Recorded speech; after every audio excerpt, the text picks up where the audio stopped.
ভারত বড় একটা সামরিক সাফল্য পেয়েছে।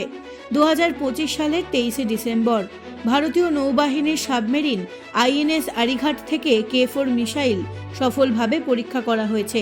এই K4 মিসাইলের পাল্লা প্রায় 3500 কিলোমিটার।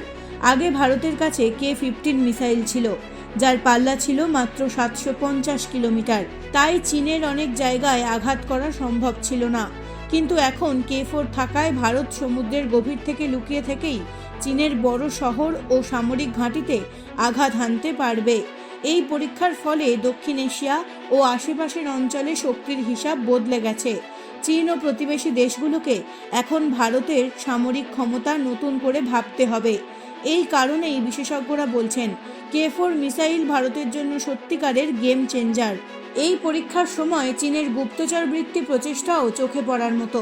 চীন তাদের গবেষণা ও নজরদারি জাহাজ যেমন ল্যানহাই 101 ব্যবহার করে ভারতের ক্ষেপণাস্ত্র পরীক্ষা পর্যবেক্ষণ করতে চেয়েছিল, কিন্তু ভারতীয় নৌবাহিনী এখানে এক অত্যন্ত বুদ্ধিদীপ্ত কৌশল নেয়। নোটাম অর্থাৎ নোটিস টু এয়ারম্যান বারবার পরিবর্তন করে পরীক্ষার সময় ও এলাকা নিয়ে বিভ্রান্তি তৈরি করা হয়। এর ফলে চীনা স্পাইশিপগুলি সঠিক তথ্য সংগ্রহে ব্যর্থ হয়। এটি ভারতীয় নৌবাহিনীর কৌশলগত পরিপক্কতার স্পষ্ট উদাহরণ। এই ক্ষেপণাস্ত্র পরীক্ষা প্রতিবেশী দেশগুলির জন্যও একটি স্পষ্ট বার্তা বহন করে।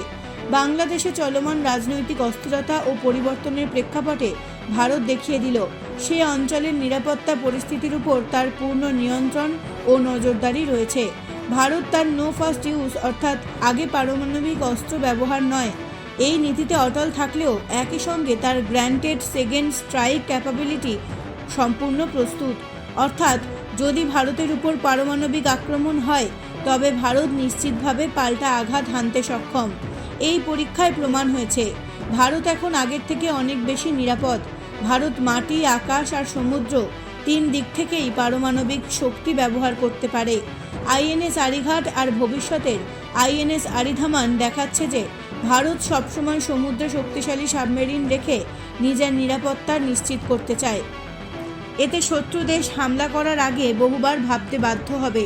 K4 ক্ষেপণাস্ত্র ডক্টর এপিজে আব্দুল কালামের স্বপ্নের ফল। তার স্বপ্ন ছিল ভারত যুদ্ধ চাবে না, কিন্তু নিজেকে রক্ষা করতে কখনো দুর্বল হবে না। এই সফল পরীক্ষা পরিষ্কারভাবে বলছে ভারত এখন শক্তিশালী, প্রস্তুত আর নিরাপদ।